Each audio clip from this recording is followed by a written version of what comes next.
یہ میرا ماں باپ گئے تو ہماری خبریں بھی رہ جاتے، یہ بھی ابھی مسئلہ ہے۔ کسی سے کوئی شکوہ گلا نہیں، انشاءاللہ ہمارا ٹائم بہت اچھا گزرے گا۔ اگر پانو سے پوچھو، اسلام آباد منڈی بھی پوچھو، لاہور میں پوچھو، ہمارے آنا جانا لگے رہتے۔ ہمارا تو بچپن ہی سارے ادھر گزر گیا، پیدائش ادھر ہے۔ میرے بچوں کو تو صاف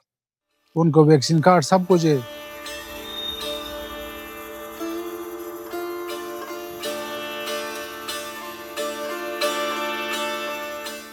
اس کی ایک ماں تھی، ایک باپ تھا، ان دونوں کی قبریں یہاں پہ ہے اور یہ اکیلا ہے، اس کی بہن بھی نہیں ہے، بھائی بھی نہیں ہے۔ تو یہ وہاں پہ اپنے بچوں کو لے کر کس کے پاس جائے گا اور کیا کرے گا؟ اس کا تو سب خاندان اب ہم ہی ہیں۔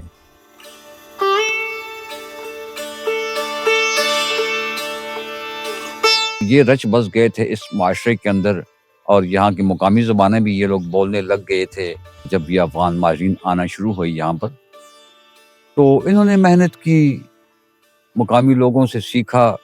اور پھر یہ اتنا انہوں نے کام کیا کہ یہ زراعت کے امور کے حوالے سے میں خصوصاً بات کروں گا، دیگر کاروبار میں بھی یہ شامل رہے، لیکن زراعت کے امور میں دیکھیں تو یہ بہت آگے نکل گئے۔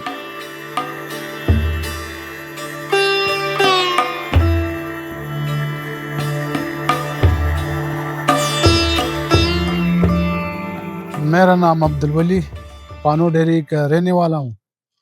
یہ میرے بڑے کرتوں کا قبر ہے، اور یہ میرا ماں باپ گئے تو ہماری خبریں بھی رہ جاتے، یہ بھی ابھی مسئلہ ہے۔ دو قبرستان ہمارا سب سے بڑا سبزی منڈی کے پاس ہے، کلگان موڑ پہ۔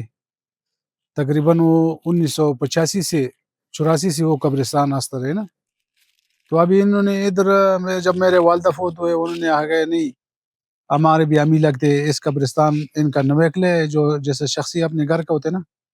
انہوں نے بولا یہاں پہ دفن کرنے، اس کا قبر کننے۔ تو پھر والد صاحب کے بھی یہاں پہ ہو گیا، ابھی ان کے والدہ بھی مرے، ادھر ہو گیا۔ ہمارے کو ابھی مشکل ہی ہے، ہم اگر جائے تو ویزے بھی نہیں ملتے، پھر واپسی میں ویزے کا بڑا مشکل ہوتے ہیں۔ تو پھر واپسی کا آنے اور جانے کا ہمارے لیے بڑے مسئلے ہے۔ وہ چلو کدے اللہ کرے ان کے دل میں کوئی رحم آ جاوے، ہم کو کوئی ٹیم شیم اور پالتو مل جلتے تو اور بہتر ہے۔ تو نہیں تو سرکار کا پھر آرڈر ہے، وہ سر آنکھوں پہ کرنا پڑے گا، تو نیک بھی کرے گا پھر۔ تو نیکوں کے ساتھ ہمارا انشاءاللہ بڑا اچھا گھریلو تعلقات، ان کے گھر پہ آنا جانا، ان کے ہمارے ساتھ آنا جانا، ایک بھائی کی طرح، ایک بیٹے کی طرح ہمارا ایسا زندگی گزر گیا، تقریباً 45-46 سال ان کے ساتھ۔ تو یہ مسئلہ ہے، ذرا بھی ہم سے رہ جاتے تو یہ بزرگ ہمارے سے رہ جاتے، چلو ان کا ہمارے نیک کے گھر پہ ہی سمجھو، جو ہمارے دادی کلگان منڈی بھی اس کے ساتھ ہے، ان کا مسئلہ ہے، ہم چلے جائے تو پیچھو کوئی پان دے وے۔ وہ اس مسئلوں میں ہم بہت تنگ ہے، ہم تو نہیں چاہتے ہو چلو ابھی سرکار کا مسئلہ، ان کا مسائل ہے، ہمارے غریبوں لوگوں کے اوپر ان کا دل ٹھنڈا ہوتے تو کر لے، تو انشاءاللہ جائے گا، باعزت طریقے سے جائے گا، اور کسی سے کوئی شکوہ گلا نہیں۔ انشاءاللہ ہمارا ٹائم بہت اچھا گزرے گا۔ اگر پانو سے پوچھو، اسلام آباد منڈی بھی پوچھو، لاہور میں پوچھو، ہمارے آنا جانا لگے رہتے ہو۔ جیسا ابھی یہ حالات بن گئے، پہلے تو حالات سٹ تھا، ہمارے لوگوں کا بہت عزت تھا۔ پنجاب میں بھی ہم جاوے تو خان جدر جلے خان منڈی باول دن تک ہم نے تریشل گندم کا تریشل لے کے گیا، ادھر سے گندم کا مشین چلا رہے تھے ادھر میں۔ ہمارا تو بچپن ہی سارے ادھر گزر گیا، پیدائش ادھر ہے۔ میرے بچوں کو تو صاف ان کو ویکسین کارڈ سب کچھ ہے، تو چلو اللہ ہمارے حال پہ رحم کرے۔ ابھی صورتحال یہی ہے کہ ان لوگوں نے ایک تو اجارے پہ موسٹلی زمینیں لی ہوتی ہیں، اور اس کے لیے 1 سال یا 2 سال کا اجارہ پہلے سے دیا ہوتا ہے، اور ابھی جو حالات ہیں اس میں لوگوں کو واپس کرنے کے لیے بھی، جو واپس کرنا چاہتے ہیں ان کے پاس پیسے نہیں ہوتے بعض اوقات، اور بعض لوگ جو وہ واپس کرتے بھی نہیں ہیں پیسے، تو کچھ والے سے ان کا نقصان ہے۔ دوسرا بہت سارا ان پٹ انہوں نے ڈالا ہوتا ہے، اگر فصل تیار نہیں بھی ہے تو جب انہوں نے کاشت کی تو اس میں بھی لاکھوں کا خرچہ آتا ہے، وہ خرچہ بھی ہے، اور بہت سارے لوگوں کی فصلیں تیار ہیں کیونکہ مختلف فصل جات ہوتی ہیں، تو جو تیار فصلیں ہیں وہ بھی ان کے جانے سے ان کو نقصان ہوگا کہ وہ فصلیں ضائع ہوگی، اور ہمیں بھی اس والے سے نقصان ہے، اور پورے ملک کے حوالے سے یا علاقے کے حوالے سے بھی، کیونکہ ہماری تو کیپیسٹی نہیں ہے کہ ہم ان کو ہارویسٹ کر سکیں، اگر ہم ان کو کاٹ کر منڈی تک پہنچانے کی ہمارے اندر اب کیپیسٹی نہیں ہے، چونکہ ہم تو اس طرح کے ذمہ دار نہیں رہے، تو پہلے بھی نہیں تھے اتنے اچھے، ہم تو صرف سیریل کراپ لگاتے تھے، سبزیاں یہ جو کیش کراپ ہے تو ہم نہیں کرتے تھے، تو نہیں ہو رہی تھی، تو اب تو بالکل ہی نہیں ہو سکتی ہم سے، تو اس لیے یہ نہ صرف ان کے لیے بلکہ ہمارے لیے بھی سب کے لیے نقصان ہے۔ اور ظاہر جو ہمارا نقصان ہے تو ہم اسی ریاست کے شہری ہیں، تو قومی آمدنی میں یہ سب کچھ شامل ہوتا ہے تو ہماری ریاست کا بھی نقصان ہے۔ تو اس والے سے بھی ریاست کو سوچنا چاہیے کہ یہ جو ٹائم ہے یہ نہیں ہے، بہتر یہ ہے کہ اپریل کے بعد کا ان کو، مارچ اور اپریل کے بعد کا جب موسم بھی بہتر ہوتا ہے اور نئی فصلیں اس وقت پھر ہارویسٹ کی جاتی ہیں تو اس وقت تک یہ میچور ہو جاتی ہیں، تو یہ ٹائم دیا جائے۔ یہ جو پہلوان ہے ہمارے پاس، چونکہ اس کے والد جب ہمارے پاس آئے تھے، والد اور والدہ یہ جب فوت ہوئے ہیں تو ان کو ہم نے دفنایا بھی اپنے قبرستان میں، چونکہ ہم بالکل ہی ان کو اپنے فیملی ممبر سمجھتے ہیں۔ حالانکہ ان کا اجتماعی قبرستان علیحدہ ہے جہاں پہ انہوں نے بھی جگہ خریدی ہوئی تھی، لیکن ہم نے اس لیے اپنے پاس دفنائے ہیں کہ یہاں پہ ہمارے وہ فیملی ممبر ہیں۔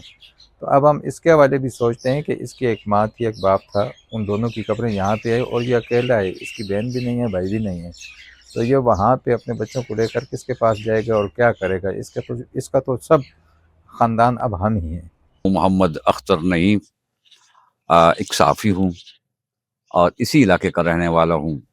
جہاں پر کہ افغان مہاجرین آئے اور کئی کیمپ یہاں پر قائم ہوئے۔ اور اب سوال میرے سامنے یہ آیا ہے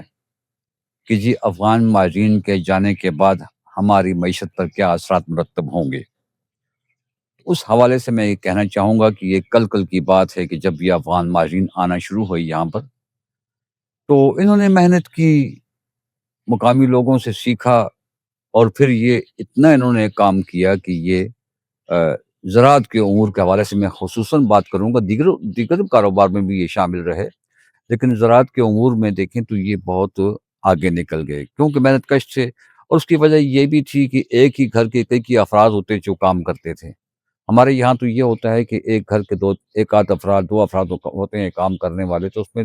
ان دوسروں کی مدد کی ضرورت ہوتی ہے۔ تو یہاں پر یہ تھا کہ ایک ہی گھر کے کئی افراد تھے تو وہاں پر انہیں کام کرنے میں کوئی مشکل نہیں پیش آئی اور انہیں مزدور نہیں لگانے پڑے، خود ہی بہت کام کرتے تھے۔ تو اس طریقے سے وہ چونکہ اپنا کام جو ہوتا ہے وہ زیادہ محنت سے ہوتا ہے تو یہ زمینیں یہاں کی جو ہے زیادہ آباد ہیں۔ نئی ٹیکنیکس بھی انہوں نے سیکھی مقامی طور پر اور انہوں نے اپلائی کیا ان پر۔ تب یہ ہے کہ یہ رچ بس گئے تھے اس معاشرے کے اندر، اور یہاں کی مقامی زبانیں بھی یہ لوگ بولنے لگ گئے تھے، اور بعض اوقات تو یقین نہیں آتا تھا کہ یہ لوگ جب بولتے ہیں تو یہ خاص کر کے ان کے بچے جو ہیں بالکل مقامی زبانیں بولنے لگ جاتے تھے، اور لگتا تھا کہ یہ مقامی بچے ہیں۔ یہ اب افغان مہاجرین کے جانے کے بعد کیا ہوگا؟ میں سمجھتا ہوں کہ یہاں پر دو صورتیں ہیں۔ ایک تو یہ کہ پہلے ہم اس صورت کو دیکھتے ہیں کہ یہاں پر افغان مہاجرین کے جانے کے بعد پہلی صورت یہ ہے کہ مقامی لوگ جو بے روزگار ہو گئے تھے انہیں روزگار ملے گا، لیکن اس کے ساتھ ساتھ جو یہاں پر بڑی معیشت ہے جو کہ زراعت میں زیادہ تر یہ لوگ انوالو ہو چکے تھے، تو وہاں کچھ مشکلات پیش آئیں گی، اور میں سمجھتا ہوں کہ اگر آہستہ آہستہ یہ لوگ جاتے تو زیادہ بہتر تھا، نہ کہ یکدم انہیں نکالا جائے تو یہ مناسب نہیں ہوگا۔ اسی حوالے سے میں بات کروں گا کہ حکومت کو اپنی ایک پالیسی ایسی مرتب کرنی چاہیے تاکہ وہ ایک خلا جو ہے وہ نہ پیدا ہو، نہ ہی مقامی لوگ پریشان ہو اور نہ ہی جانے والے پریشان ہو۔ ہمارے پاس بہت لمبے عرصہ سے آلموسٹ 30 سال سے بھی زیادہ جو افغان مہاجرین تھے وہ جہاں پہ آئے تو ہمارے پاس رہ رہے ہیں اس وقت سے۔ ان میں کوئی بھی بے روزگار نہیں تھا۔ یہاں پہ آ کر سب نے، ان کے چھوٹے چھوٹے بچوں نے بھی اور بڑوں نے، سب نے کام کیا، چوری چکاری نہیں کی، باقی کوئی وارداتیں نہیں کی، تو بہت اچھے طریقے سے اپنی محنت مزدوری کرتے رہے۔ ہمیں کوئی پریشانی نہیں ہوتی تھی کہ ہماری اپنی زمینوں کے حوالے سے کہ ہم اپنے جاب پہ جاتے تھے، اپنے کاموں پہ گھر سے باہر موسٹلی، تو زمینوں کے بھی یہ مکمل اس کی وہ نگہداشت کر رہے تھے، زمینوں کو بھی کاشت بھی کرتے تھے، سنبھالتے بھی تھے، اور اس کے علاوہ ایک فیملی ممبر کی طرح ہمارے گھر کا جو ہے اس کا بھی خیالات، اس کی بھی ضروریات کا خیالات رکھتے تھے، جو چیز چاہیے ہو، جو کام ہو وہ بھی کرتے تھے۔